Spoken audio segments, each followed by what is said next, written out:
Jai Hind Defense Aspirants, welcome back to my channel SSP Success. Today we are going to cover an important topic, that is war crime, and it is very important for your SSB and AFSB point of view in terms of GD as well as interview and lecturate. Why it is in news? Basically Russia और Ukraine की war चल रही है, तो उसी को देखते हुए इंटरनेशनल क्रिमिनल जस्ट कोर्ट ने अनाउंस किया है कि वो एक इन्वेस्टिगेशन को ओपन करेंगी into a possible war crimes जो कि कमिट किए गए हैं रशिया के द्वारा यूक्रेन में, और स्पेसिफिक इंटरनेशनल स्टैंडर्ड्स हैं कुछ वॉर क्राइम्स के, तो हम वो भी डिस्कस करेंगे। देखो होती क्या है वॉर क्राइम। देखो वॉर क्राइम एक तरह से वॉर क्राइम को हम ऐसे डिफाइन करते हैं, एक सीरियस वायलेशन किस चीज़ का, ह्यूमैनिटेरियन लॉज का, जो कि कॉन्फ्लिक्ट के टाइम पे होते हैं। डेफिनेशन ये जो है इस्टेब्लिश की गई थी रोम स्टैचू ऑफ आईसीसी, और जो कि डिराइव होती है 1949 जिनीवा कन्वेंशन से।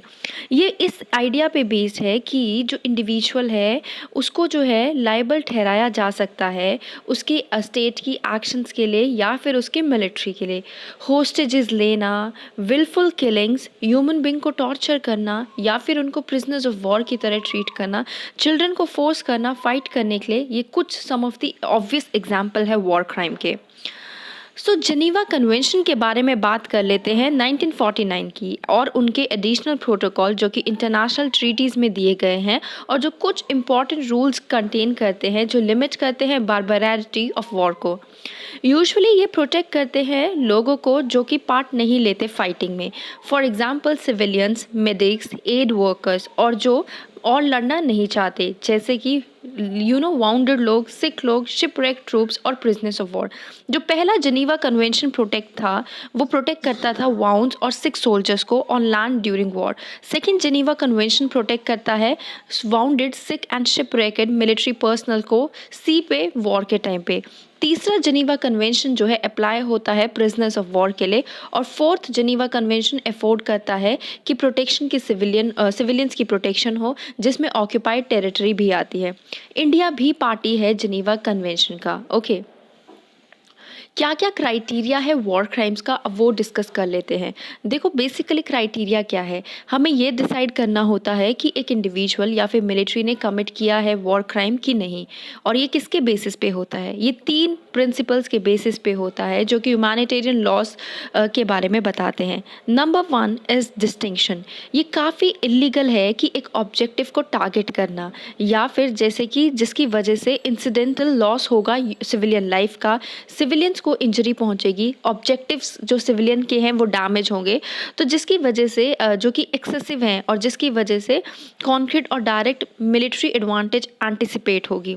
दूसरा है proportionality.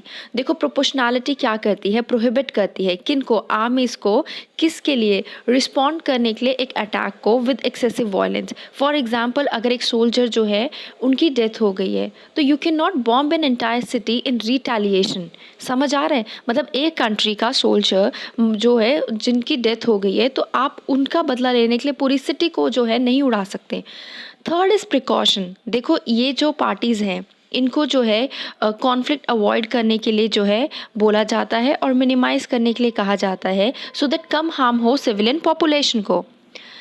Grey area in definition की बात करते हैं। रेड्स होती है ना जब सिटीज़ पे, विलेजेस पे, बॉम्बिंग रेजिडेंशियल बिल्डिंग्स पे, स्कूल्स पे, और ग्रुप्स ऑफ सिविलियंस की डेथ हो जाती है अननेसेसरली, या फिर जिसकी वजह से मतलब नेसेसरली अमाउंट करता है ये, मतलब एक तरह से देखो ये है कि अगर उनकी मिलिट्री नेसेसिटी जस्टिफाइड नहीं हुई तो इसको जो है necessarily amount of war crimes नहीं बोला जाएगा। इसी सेम एक्ट को जो है वॉर क्राइम भी बन सकता है अगर अननेसेसरी डिस्ट्रक्शन, सफरिंग और कैजुअलिटीज़ हुई और जो कि एक्सीड कर गई मिलिट्री गेन से भी ज़्यादा फ्रॉम द अटैक। सिविलियन और मिलिट्री पॉपुलेशन जो है इंक्रीजिंगली हार्ड टू डिस्टिंग्विश हो जाती है तब भी। डिफरेंस क्या है वॉर क्राइम और क्राइम अगेंस्ट ह्यूमैनिटी में।